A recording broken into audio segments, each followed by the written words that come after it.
આવો જીજાજી, કેમ છો જીજાજી? મજામાં જીજાજી? હા મજામાં જ છીએ સાળા સાહેબ. આ કેમ અચાનક ફોન કરીને મને અહીંયા બોલાવ્યો?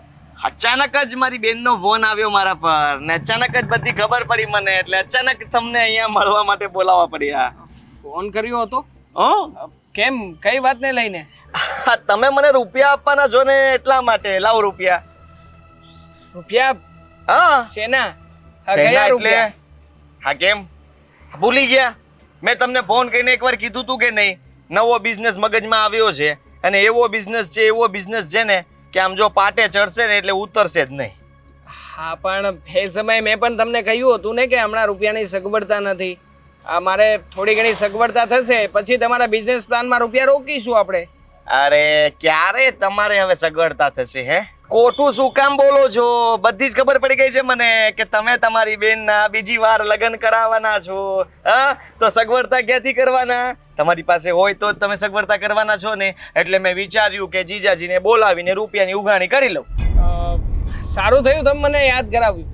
આ બેનનો કરિયાવર કરવાનો છે, એના માટે હમણાં થોડા ઘણા રૂપિયાની જરૂરિયાત છે.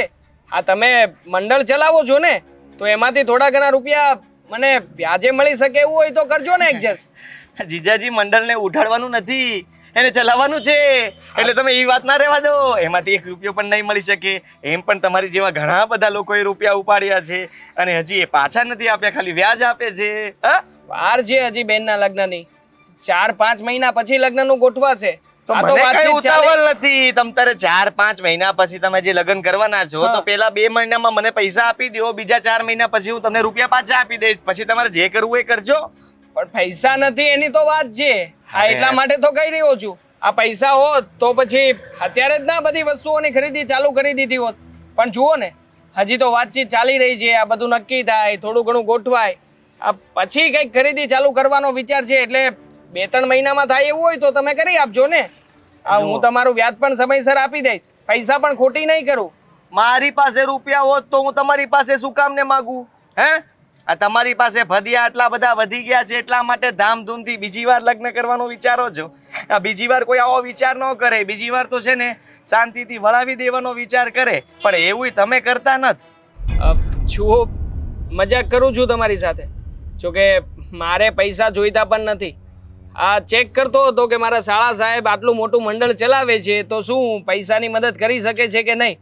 પણ જુઓ હમણાં છે ને મારે મારી બેનના લગ્ન કરાવવાના છે અને કરિયાવર પણ બહુ મોટો આપવા માગું છું. આ તમે કહ્યું ને હમણાં, આ તમને તમારી બેને જે સમાચાર મોકલ્યા છે એ સાચા જ છે. ધામધૂમથી લગ્ન કરાવવા માગું છું, કોર્ટ મેરેજ નહીં. એટલે એમાં છે ને મારે ખર્ચો થવાનો છે. એટલે હમણાં તમારી કોઈ મદદ કરી શકું એમ નથી. ખોટું કહેવાય જીજાજી. આ મારી વાત સમજો. આ છે ને બીજી વાર આવા ફેન ફતુડા કરાય નહીં. સમજવાની કોશિશ કરો.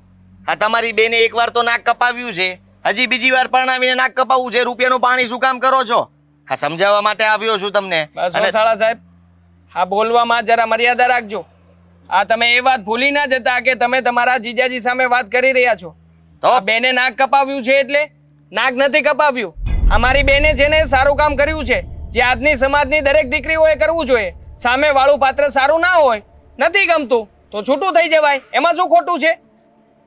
મારી બેનની જ ભૂલ થઈ છે જે આ બધું સહન કરે છે. હા અમે તો કાંઈ નથી આવી શિખામણ આપતા. તમને તમારી બેનનું બહુ દાદ છે, અમને અમારી બેનનું કંઈ નહીં દાદતું હોય. પણ એમાં હું ક્યાં તમારી બેનને હેરાન કરું છું? ક્યારેય તમારી બેન સામે હું બોલ્યો પણ નથી. અને આમ પણ હા વારા ઘડીએ તમારી બેન મને એના હાથ નીચે રાખે છે, મને ઘસકાવતી હોય છે જ્યારે હોય ત્યારે, અને તમે મને કહો છો.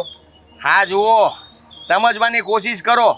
તમને છે ને એટલું કહેવા માટે જ અહીંયા બોલાવ્યા છે કે ભાઈ સાહેબ આ ખર્ચો માપે મેળે કરાય. બીજી વાર પરણાવો એનો વાંધો નથી. પણ તમે જે કરો છો ને, જ્યાં ધામધૂમનો ચસ્કો ચડ્યો છે ને એ ખોટો છે. હા તમે જ્યારે તમારી બેનને વળાવી હતી ત્યારે તો ઘણો મોટો કરિયાવર કર્યો હતો. હા લોકોને સમાજને દેખાડવા માટે. ત્યારે કઈ ઓછું નહોતું લાગતું? ત્યારે નહોતું લાગતું કે આ બધો દેખાડો થઈ રહ્યો છે, આવો ધંધો ના કરાય? સામે વાળાને ક્યાં જરૂર છે? બહુ રૂપિયા વાળા ગોત્યા છે તો તમે જેટલું આપશો એટલું ઓછું જ પડવાનું એને. તો પછી જરૂર ના હોય એટલું ખોટું આપણે એવું કામ ન કરાય ને. મારી બેન છે, મારે એને કેટલું આપવું કેટલું નહીં એ બધું જ હું નક્કી કરી લઈશ. હા તમે જરાય ચિંતા ના કરતા. હા શાળા સાહેબ ચાલો. 2 લાખ રૂપિયા જોતા છે. મને અઠવાડિયામાં ગોતીને આપી દેજો. આ છે ને મારે 2-3 જગ્યાએ ઇન્વેસ્ટમેન્ટ કરવાના છે. પછી જો તમારા પૈસા 2-3 મહિનામાં પાછા આપી દઈશ. તમારા મંડળમાંથી ઉપાડી લેજો અને વ્યાજ ભરી દેજો તમે પોતે જ. નથી મારી પાસે સગવડતા એટલે તો ના પાડું છું, નકર થોડી કહેતો હોય. વ્યવસ્થા કરી રાખજો એમ કીધું છે એટલે કરી રાખજો. બીજું કઈ જાણતો નથી. બીજી વાર ઘરે આવીને પૈસા લેવા આવીશ. બીજું કઈ નહીં. હા, ચા. અરે આવીને પૈસા લેવા આવીશ? ચોખ્ખી દાદાગીરી કરે છે લે આ તો.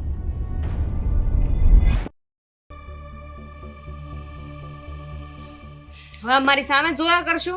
ના ના, સામે જોવું નથી પણ જોવું પડે છે. તું જે તારા બુદ્ધિનું ત્યાં પ્રદર્શન કરે છે ને એ મને સમજાતું નથી. અહીંયાથી બરાબર ટ્રેનિંગ આપીને સાસરે વળાવી હતી પણ એક પણ ગુણ મારા જેવો આવ્યો જ નહીં તારામાં. મેં શું ઊંધું કર્યું? જેમ તમે કહ્યું એમ તો કરતી હતી, એમ જ કરું છું. હા, મારી નણંદના બીજી વાર લગ્ન કરાવવાની વાત કરે છે. એ જ કહું છું તને કે આ પહેલી વાર લગ્નમાં ગામનો ખર્ચો કર્યો, હા, ન ઉડાડવાના રૂપિયા ઉડાડ્યા અને હવે જે થઈ રહ્યું છે એ એકદમ ખોટું અને ખરાબ થઈ રહ્યું છે. એ તો મને ખબર છે કે ખોટું ને ખરાબ થઈ રહ્યું છે. આ જરાય ના થવું છે, જરાય યોગ્ય નથી. પણ હવે કરવું શું? મને કંઈક આઈડિયા આપો. તમારી પાસે હું આઈડિયા લેવા આવી છું. દર વખતે આ આઈડિયા લઈને જાય છે પણ એનું અમલીકરણ થાય છે ત્યાં આગળ? ના. હા, ત્યાં જઈને આખો આઈડિયા મિયા ફૂસકીની જેમ ફસ. હા, તમારા કુમારને સમજાવો ને. હા, તમારા જમાઈ મારી કોઈ વાત સમજવા તૈયાર નથી. એમને તો બસ એમની બેન જ દેખાય છે, પોતાનું ભવિષ્ય નથી દેખાતું. હા, ક્યાંથી દેખાય? હા, તને છે ને આંગળી પર નચાવતા નથી આવડતું એટલે નથી દેખાતું. અક્કલ વગરની બુદ્ધિની બારદન, જરા અક્કલ દોડાવ. અક્કલ? શું અક્કલ દોડાવ? આમ ને આમ આ બીજા લગ્ન કરશે અને તે કહ્યું એ પ્રમાણે મન ભરીને કર્યાવર આપશે અને ત્યાંય ન ઠરી તો પાછી આવશે તારા માથે. તો હું એ જ કહું છું ને કે આ લગ્ન કરાવાય ને એમાં મને કોઈ વાંધો નથી, પણ સાદાઈથી કોર્ટ મેરેજ કરે એમાં શું વાંધો છે? અરે ગામ ફજે તો કરવાની શું જરૂર છે? બધાને બોલાવવાના, ખવડાવવાના, રાખવાના, આવું બધું શું કામ કરવું જોઈએ? હા તો છે ને આપણે આપણા ધણીને કાબૂમાં રખાય. કઈ રીતે રખાય એની તો બધી ટિપ્સ મેં તને વારંવાર આપી છે પણ છતાંય ના, હે એની બેન સિવાય કોઈનું વિચારતો જ નથી. તો તું પરણીને શું ત્યાં આગળ કરવા ગઈ હતી? કાબુમાં જ હતા, અત્યાર સુધી કાબુમાં હતા. પણ કોને ખબર, અમારી નણંદબા હા એના ભાઈ સામે ત્યારે જો ને ત્યાં નિમાણા થઈને બેઠા રહી એટલે એને એમ લાગે કે મારી બેન બહુ દુઃખી છે, મારે એના બીજા લગ્ન કરાવી દેવા જોઈએ. હા, સાચું કહું ને તો બધા ફસાદની જડ છે ને આ મારી નણંદ છે. હા, એ તારી નણંદ મિરકી ઓછી નથી. આ એને લીધે જ અંધું થઈ રહ્યું છે. વિચાર્યું જ નહોતું ને ક્યારે કે આવું થશે. અરે ભાઈની તો ફરજમાં આવે, ભાઈને તો હરખ હોય કે એ બધું આપે. પણ આ મીરાએ તો ના પાડી દેવી જોઈએ ને. એને કહી દેવાય કે ભાઈ મારે કાંઈ નથી જોઈતું, એકવાર તે ખર્ચો કર્યો ને એ બહુ છે અને હું તો કહું છું લગ્ન કરાવી દે ને તો ગો જાય ઘરમાંથી, પણ સાદાઈથી નહીં કરે. તારા વર પાસે જે રૂપિયા છે ને એની રેલમ છોડ ઉછાળશે. પછી તમારું ભવિષ્ય ભલે ને અંધકારમાં જતું. હા, કાલે ઉઠીને તારા બાળક આવશે, એ લોકોના ભવિષ્યનો તો વિચાર છે જ નહીં તારા વરને. એને એમ છે કે આ કરોડોની સંપત્તિ છે ને એ બધી એની બેન પાછળ લૂંટાવી દઈએ, પણ લૂંટાવા નથી દેવાની. મને એક મસ્ત આઈડિયા આવ્યો છે. હા તો બક. હું જૂઠું બોલી દઉં તો કે હું પ્રેગ્નેન્ટ છું. હવે આપણે બેનબાને કંઈ આપી નહીં શકીએ, ખર્ચો વધી જશે. કેટલા દિવસ ચાલશે આ પ્રેગ્નન્સીનું જુઠ્ઠાણું? જ્યાં સુધી લગ્ન થઈ જાય ત્યાં સુધી. હું તો કહીશ કે સાદાઈથી બેનબાના કાલે જ લગ્ન કરી નાખો. તને લાગે છે આપણું જુઠ્ઠાણું ચાલશે? છતાંય પ્રયત્ન કરી જોજે. કદાચ હા, પેલું કહેવાય ને તીર નહીં ને તુક્કો, તુક્કો નહીં ને તીર, કંઈક તો લાગ્યું. આ તમે દિમાગ લગાવો ને, હું તમારી પાસે આઈડિયા લેવા આવી છું અને તમે આ બીજી બધી વાતો કરો છો. હા, વિચારો કઈ તો ખબર પડે કે આગળ શું કરવું. આમ તો તારી આઈડિયામાં રસ છે મને. ક્યાં આગળ 5 મહિના થશે ત્યાં સુધી તો ખબર નહીં પડે અને કદાચ ત્યાં સુધી આપણે મિસકેરેજનું બાનું પણ કાઢી નાખીશું. પણ હું એ જ કહું છું કે જેવા બેનબાના લગ્ન થાય ને કહી દેવાનું કે મિસકેરેજ થઈ ગયું. પણ આ તારા પ્રેગ્નન્સીને અને મેરેજ સાથે શું લેવા દેવા? તારો વર તો એમ કહેશે કે સાદાઈથી લગ્ન નથી કરવા તો કેવું જ પડે ને. હું કહીશ ને કે ખર્ચો કેટલો બધો થશે. હવે તમારે મારામાં ધ્યાન આપવું જોઈએ, આપણા બાળકમાં ધ્યાન આપવું જોઈએ. બેનબા તો એની રીતે કહી જ રહ્યા છે ને કે સાદાઈથી લગ્ન કરી લે છે. તો મમ્મી એક કામ કરું, હું સાથે સાથે છે ને મારા નણંદને મનાવી લો. એમને કહીશ કે અમારા ઘરમાં છે ને નવું મહેમાન આવવાનું છે તો તમે સમજી જાઓ ને, ખોટા ખર્ચા ના કરાવો, સાદાઈથી લગ્ન કરી લો. જો એ જ માની જાય ને, જો એ માની જાય તો લગ્ન કરવાની વાત જ ક્યાં આવી? એટલે ધૂમધામથી લગ્ન કરવાની વાત જ ક્યાં આવી? પોતાના ભાઈ માટે એટલું જ તો કરી શકે ને. કરી તો શકે પણ 50-50 હો. આના ચાન્સીસ બહુ ઓછા છે. મને નથી લાગતું કે તારી નણંદ કોઈ વાતમાં માને. હું તો તને કહું છું દેવાંગ કુમારને જ એવા તારા વશમાં કર ને કે તારી તો નણંદ લાવો વશીકરણ મંત્ર કરી દો વશમાં. કાંડી થઈ ગઈ છે તું. હા, હું કઈ પેલી અઘોરી બાવા છું કે મને બધું આવડતું હોય? હોત તો સારું હોત ને. આ બધું જોવું તો ના પડત મારે. બેટા તારું દુઃખ એ મારું દુઃખ. પણ એક આઈડિયા આવે છે મગજમાં. અહીંયા કાન નજીક લાવ.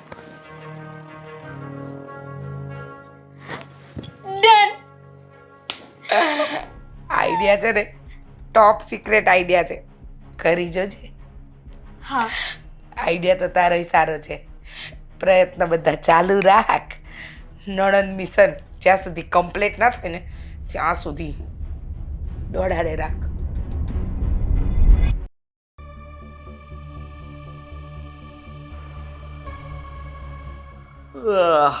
જીજાજી ક્યાં છે? અરે તમે જય શ્રી કૃષ્ણ. જીજાજી અરે એ જય તો શ્રી નથી. કૃષ્ણ. હે, એ લોકો તો બહાર ગયા છે. બહાર ગયા? ફોન નતો કર્યો. કર્યો તો કીધું તું ને મેં કે હું આવવાનો છું. આવ્યા નહીં? બહાર ગયા છે કામથી. આવતા જશે. તમારા માટે ચા કોફી કઈ લઈ આવું? ના ના, આભાર તમારો. આ તમારી સાથે જ વાત કરવી હતી. સારું કર્યું તમે મળી ગયા. મારી સાથે? હા, મારી સાથે શું વાત કરવી છે? આ પાછા બીજા લગ્ન કરવાની ઈચ્છા જાગી તમને? હે? કેમ ન કરી શકાય? મારી મરજી છે, મારે લગ્ન કરવા છે તો મેં હા પાડી. સમજતા નથી. જરાય તમારામાં દયા ભાવના જેવું કઈ છે જ નહીં. Excuse me. હા, મારી બેનને જુઓ. હા, અમારે ત્યાં ગમે ત્યારે વારે તહેવારે આંટો મારવા આવે કે ગમે તે હોય, હંમેશા મારું વિચારતી હોય છે. કોઈ દિવસ છે ને મારું ખરાબ થાય એવું વિચારે જ નહીં. અને તમે છો તમારા ભાઈનું ખરાબ જ વિચારો છો. કહેવા શું માંગો છો તમે? એ જ કે સાદાઈથી લગ્ન કરવાનું કહેવાય. લગ્ન કરવાની ઈચ્છા છે એનો મતલબ એ નથી કે તમારા ભાઈને તમે વધારે હા પૈસા ઉડાડો, કરિયાવર કરો. હા, આવી રીતે ધામધૂમથી લગ્ન કરવાની કોઈ જરૂર છે? તો એમ કહો ને કે આ પેટમાં દુખવા આવે છે તમને. મને સોરી, તમારી બેનને ખબર જ હતી મને કે આવ્યા છો ને તો કંઈ ને કંઈ કોકડું લઈને જ આવ્યા હશો. જો તમે ભાભીના ભાઈ છો ને એની રિસ્પેક્ટ કરું છું, પણ અમારા ઘરમાં બોલવાનો તમને કોઈ હક નથી. મારા ભાઈને ગમે છે તો એ ગમે તે કરી શકે ને. તમે વચ્ચે બોલવાવાળા કોણ? હું કોણ? જીજુનો સાળો. જે જીજાજી કહે ને એ હું કરું એ નહીં. હું જે કહું એ જીજાજી કરે અને મારી બેને કરે એ હું. એટલે જુઓ, આ જરા તમે જે રીતે વાત કરો છો ને એ વ્યાજબી વાત નથી. સમજવાની કોશિશ તમારે કરવી જોઈએ. સમજવાની કોશિશ તમે કરો. મારા ઘરમાં આવીને મારી સાથે આ રીતે વાત કરો છો. તમે કોણ છો? હા, તમે ફેસલા કરશો કે મારે શું કરવું જોઈએ મારી લાઈફમાં. અને રહી વાત લગ્નની, તમારા તો એકવાર પણ નથી થયા. એ કરો ને, બીજાના ઘરમાં ધ્યાન આપ્યા વગરના. તમારા કેન્સલ કરી નાખો, કાલ હું કરી નાખું. જીજાજીને કહી દેજો એ પૈસા મને આપી દે. શું બોલો છો તમે? આ કેમ પાન છે એનું? કેમ કેમ કેમ કેમ કેમ તકલીફ પડી? તમે જાઓ ને અહીંયાથી. તમારે જે વાત કરવી હોય ને પછી ભાઈ સાથે કરી લેજો. જાઓ અહીંયાથી. ઓહ, જવા માટે નથી આવ્યો ઘરમાં. આ સાંભળી લે મારી વાત. અત્યાર સુધી શાંતિથી પ્રેમથી વાત કરતો હતો. આ તારા લગ્ન બીજી વાર થવાય નહીં દઉં. તું ઓળખતી નથી મને. આ મારી બેન એકવાર બોલે ને એ જ થાય. અને હું ધારું ને તો તારા લગ્ન થશે પણ નહીં, ખબર પણ નહીં પડે. સામેવાળા વ્યક્તિઓ ના પાડી દે છે. અચ્છા, તોપ છો ક્યાંય નહીં કે ફૂટી જશો એમ? થાય ને એ કરી લેજો, બાકી લગ્ન તો થઈને જ રહેશે. લા, આ બોરખા તો જો આના. એક લગ્ન તો ઠેર્યા ને એને બીજા લગ્ન કરવા દોડી ઉપડી. શાંતિ રાખ. તોપ થઈને ફૂટીશ ને તો ઘર આખું છે ને ભૂકો બોલી જશે. રાખ સિવાય કઈ નહીં વધે. ખબર ને દુનિયામાં આવા માણસો હોય જ શું કામ છે? પોતાનું સારું તો કરી ના શકે અને કોઈના ઘરે જઈને પંચાયત કરવી છે બસ. હા, પંચાયત કરવી છે. હા, હવે તો તારા લગ્ન નહીં જ થાય. તારે જેને કેવું એને કહી દેજે. આ હું કહું છું. જીજાજીને કેવું હોય તોય પણ કહી દેજે. એ તો કહીશ જ ને. મારા ભાઈને કહીશ કે તારો સાળો થોડો વધારે પડતો હોશિયાર લાગે છે મને. એને કહી દેજે કે બીજી વાર ઘરે ના આવે. અને સ્પેશિયલી કોઈ ઘરે ન હોય ને ત્યારે.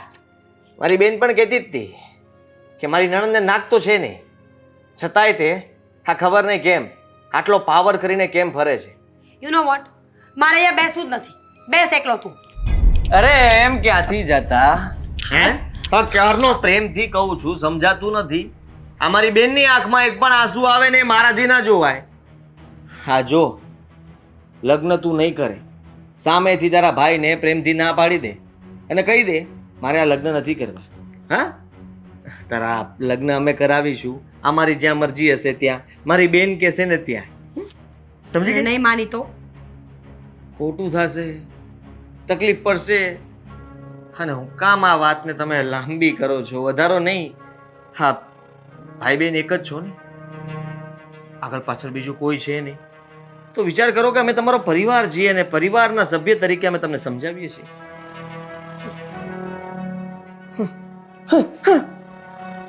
ચા બનાવજો, ચા પીને જ જશે હવે તો.